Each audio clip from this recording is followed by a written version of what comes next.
नमस्कार, स्वागत है आपका वीके न्यूज में। एक हार के डर से व्हील चेयर पर है तो दूसरा मार के डर से व्हील चेयर पर है। ये बात हम नहीं कह रहे, ये बात तो नरोत्तम मिश्रा ने कही है और ये बात सच भी होते हुए नजर आ रही है, क्योंकि व्हील चेयर इन दिनों सत्ता के केंद्र में है। एक तरफ ममता बनर्जी व्हील चेयर पर चुनाव प्रचार कर रही है तो दूसरी तरफ mafia don Mukhtar Ansari wheelchair पर नजर आए। अब विडंबना देखिए कि दूसरे चरण का चुनाव खत्म होते ही ममता के पैर हिलने लगे और यूपी पहुंचते ही मुख्तार ठीक भी हो गया। कमाल की बात है कि 14 घंटे में 900 किलोमीटर का सफर करते हुए आम आदमी शायद थक जाए, लेकिन मुख्तार की सभी बीमारियां ठीक हो गई। अब तो लोग भी कह रहे हैं कि ये सब नौटंकी थी। शायद मुख्तार को डर था कि कहीं उसका एनकाउंटर ना हो जाए, इसलिए इस तरह के हथकंडे अपनाए गए ताकि ये दिखाया जा सके कि भैया मैं तो व्हील चेयर पर हूँ, मैं तो भाग ही नहीं सकता।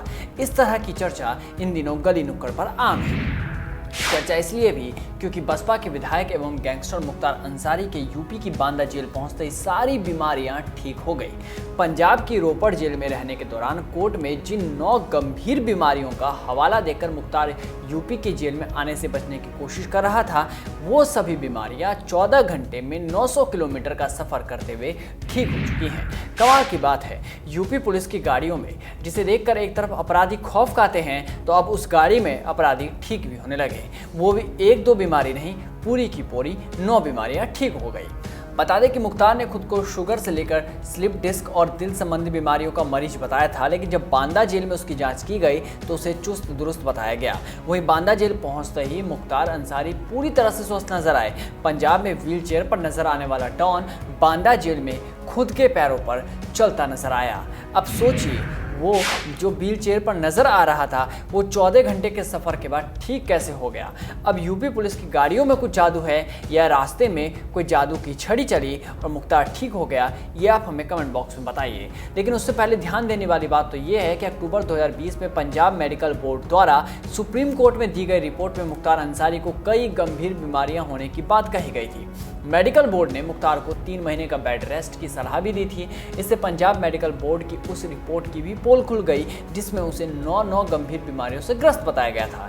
डीजी जेल आनंद कुमार ने बताया कि मेडिकल कॉलेज बांदा के डॉक्टरों द्वारा उसके स्वास्थ्य परीक्षण कराया गया। डॉक्टरों की जांच रिपोर्ट में वो पूरी तरह स्वस्थ मिला, उसे किसी तरह की कोई समस्या नहीं है। बता दें कि बांदा जेल के बैरक नंबर 16 में बंद माफिया डॉन मुख्तार अंसारी की पहली रात बड़ी ही बेचैनी से कटी। जेल के सूत्रों से मिली जानकारी के मुताबिक डॉन को रात में काफी देर तक नींद ही नहीं आई, नींद उड़ी हुई थी, चैन खोया हुआ था। वो पूरी रात जेल के बैरक में करवटें बदल रहा था।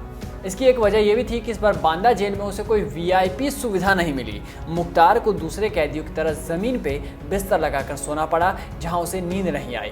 इतना ही नहीं, खाने में उसने सिर्फ 1 रोटी और थोड़ी सी दाल खाई। आपको बता दें कि बुधवार सुबह करीब 4:30 बजे बांदा पुलिस कड़ी सुरक्षा व्यवस्था के बीच मुख्तार को बांदा जेल लेकर पहुंची। सारी औपचारिकताएं और कोविड टेस्ट रिपोर्ट नेगेटिव आने के बाद उसे फिर उसके पुराने बैरक नंबर 15 में शिफ्ट कर दिया गया। वैसे तो मुख्तार बांदा जेल में बंद है, लेकिन उसकी निगरानी लखनऊ में हो रही है। अत्याधुनिक कैमरों की सहायता से मुख्तार अंसारी की सुरक्षा की जा रही है। इसके लिए लखनऊ में कमांड कंट्रोल सेंटर बना है। इतना ही नहीं, उसके स्वास्थ्य को लेकर भी पूरी व्यवस्था की गई है। जेल के डॉक्टर के अलावा मेडिकल कॉलेज के 4 डॉक्टर ऑन कॉल 24 घंटे उपलब्ध है। खैर, रोपड़ जेल के अधिकारी अब इस मामले में कुछ भी कहने से बच रहे हैं। जेल अधिकारियों के मुताबिक मुख्तार का चिकित्सीय परीक्षण नियम के अनुसार कराया गया था। ये एक सतत प्रक्रिया के तहत किया गया। मेडिकल बोर्ड की नियत पर सवाल उठाना उचित नहीं है, लेकिन यूपी आते ही मुख्तार अंसारी का ऐसे ठीक होना अपने आप में कई सवालों को जन्म देता है। इस रिपोर्ट में बस इतना ही। देश और दुनिया की तमाम बड़ी खबरों से जुड़े रहने के लिए बने रहिए वीके न्यूज़ के साथ। नमस्कार।